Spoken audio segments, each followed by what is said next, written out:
you'd be a force to contend with, you know. You'd have constrained the malevolence in your own soul, and you'd have started to take advantage of the potential that's around you and to build yourself out of that potential into God only knows what, you know.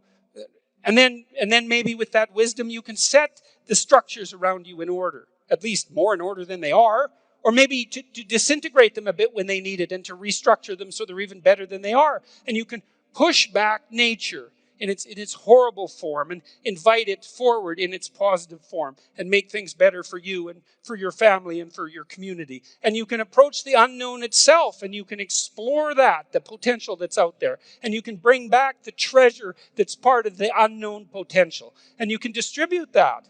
And that is what you can do. And then not only that's what you need to do, because you need to have a meaning in your life, an aim, a value structure that's of sufficient potency and magnitude to justify the limitations and the trouble that life constitutes, right?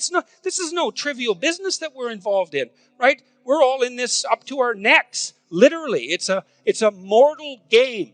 You're all in. And to play it wrong is to risk suffering in hell. And I'm not talking about afterlife. I'm not talking about something metaphysical. You can generate plenty of hell right here around you. Plenty. An unlimited amount. And so you can move towards that direction, or you can move towards a positive direction. And you can orient yourself. And you can learn. This is why the postmodernists are so incorrect. It's like, look, you need an aim.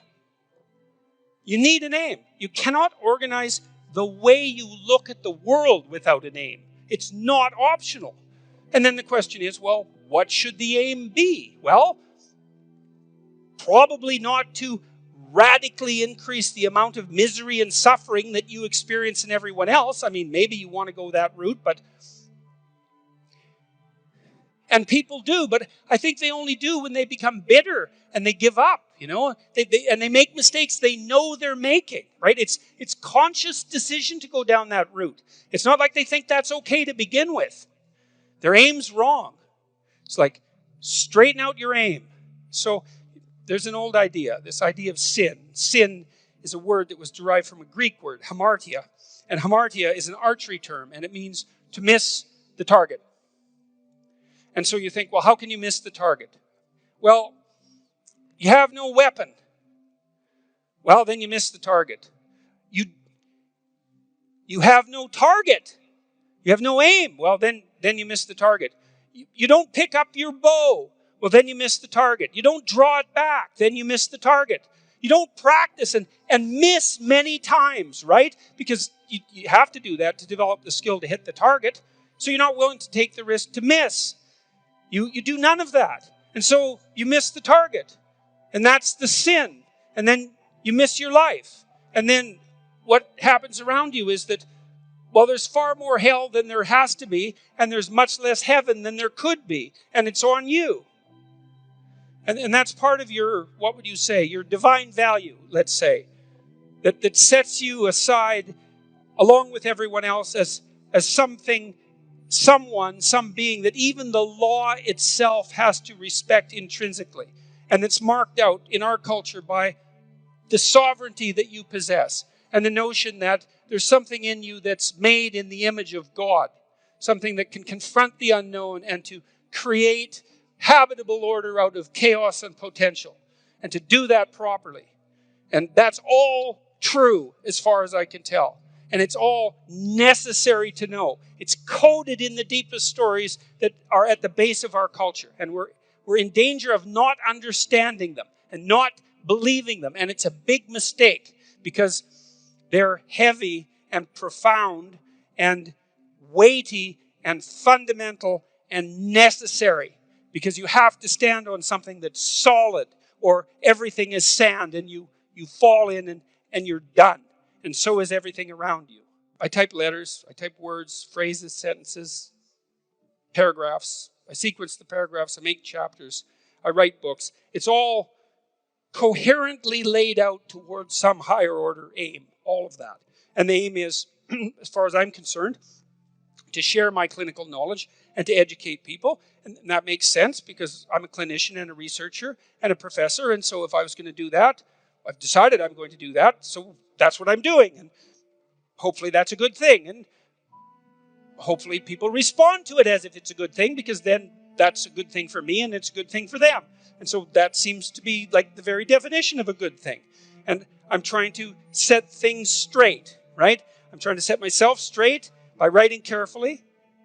I'm trying to set the culture straight by saying what I believe to be the case. I'm trying to set other individuals straighter by communicating with them. I'm trying to ensure that we can live more harmoniously in our culture and in the world. And you think, well, those are good things to have at the outermost reaches of your value hierarchy.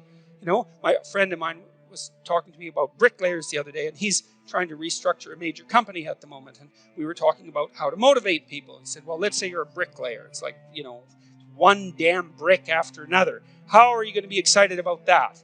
Well, let's say you're a medieval bricklayer, right? And it's 1500, and you're working in one of the great early Renaissance cities in Europe. And it isn't a wall you're building, it's a cathedral. It's going to take 350 years. And why are you doing that? Well, it's for the ultimate glory of God, whatever that means. And so you're not putting one brick down after another. It's like you're involved in this unbelievably complicated moral structure that stretches all the way up to heaven itself, so to speak. And each of your minor actions, you know, your local actions, is imbued with the spirit of that entire moral structure. Well, that's a philosophy.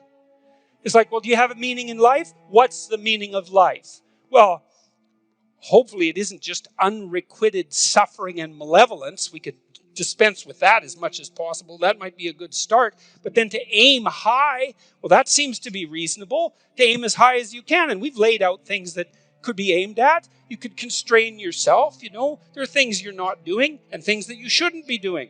You stop doing the things that you shouldn't be doing and start doing the things you should be doing. That's a good start. Wake up enough so that you can set the structures around you right. It's your moral obligation as a citizen, your responsibility, and your divine duty, I would say, from our cultural perspective, because in the West, everyone is regarded as a sovereign individual. The fate of the state, a sovereign individual on whose shoulders rests the fate and the health of the state, right? That's the fundamental presupposition. Otherwise, well, why do you get to vote? Just to make a mistake? Well, no, that's not it. You're supposed to be awake so that the ship of state continues to move forward in the appropriate direction. And somehow we've decided that's up to you. Why? Well, because we've also decided, hey man, you can do it. And not only that, no one else can. And so that's something to know and might be something to take seriously. It's like, who knows what the hell you'd be if you got your act together. If someone has said rude things to you, for example, says a rude thing to you, maybe you shouldn't respond immediately even though you're very irritated, because maybe that's just an impulsive response and one that you'll regret, one you make in anger that you'll regret. And so I would say, when you're dealing with someone and you want to chastise them, then you should wait for them to sin 3 times, right? So the first time they're rude to you, you think, oh, well, they're probably having a bad day, or I misunderstood, or I'm rude sometimes too, and, you know, I'll just let it go. But you don't forget, and you don't pretend it didn't happen, and then it happens again, and you think, well, that could still be fluke, that could still be situational, so maybe I'll just hold my damn tongue, but I'll remember that, and then the 3rd time they do it, then you think, no, 3 times, that's a pattern. And so then you can go to them and you can say, look, this happened. And then maybe they deny it. And you say, well, yeah, you can deny it, but then this happened. And maybe they deny it. And you can say, well, you can deny that, but then this happened. And, 3 times the charm.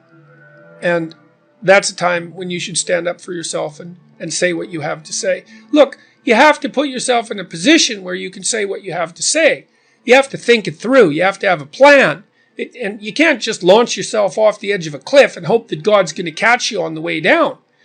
And it's definitely the case that if you have something to say, like if you're being oppressed at work, if you've got some, horrible tyrant as a boss, or maybe that's happening to you in your marriage, or maybe you're the horrible tyrant, God only knows.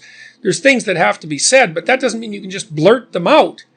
You have to have a plan. You have to figure out what you want to say. You have to make it as minimally troublesome as possible. You have to have the goal that you want in mind, and you have to have a backup plan. Like this, the sort of thing that you're talking about, where you need to say something. That's like a little war. You don't want to walk into that unarmed and unprepared. Now, that doesn't mean that that means that you should set up your life so that you're firmly enough anchored in a variety of different ways so that you can say what you need to say. You can't look at the world without an aim. Literally. You can't even perceive it. You cannot regulate your emotions without an aim. The better your aim, the more precise your aim, the more elevated your aim. You remember in Pinocchio, when Geppetto wants to turn Pinocchio into a real boy, he wishes on a star. It's a strange thing, eh? But everybody just accepts it. It's like, well, yeah, if you've got a puppet, you just made a puppet, and you want to turn it into a boy, the logical thing to do is open the window and wish on a star. Everyone knows that. It's like none of that makes the least bit of sense, obviously, except metaphorically, but we do understand it because we can watch that, and it makes sense. There's something magical about it. And there is something magical about it. Because the truth of the matter is that if you want to transform something that's nothing but a wooden-headed puppet into something that's a fully functional, autonomous, moral, autonomous individual, then what you do is you elevate your eyes above the horizon to the highest point of light that you can perceive, and you aim at that. And that works. And that works for you, and it works for your partner, and it works for your children, and it works for the world.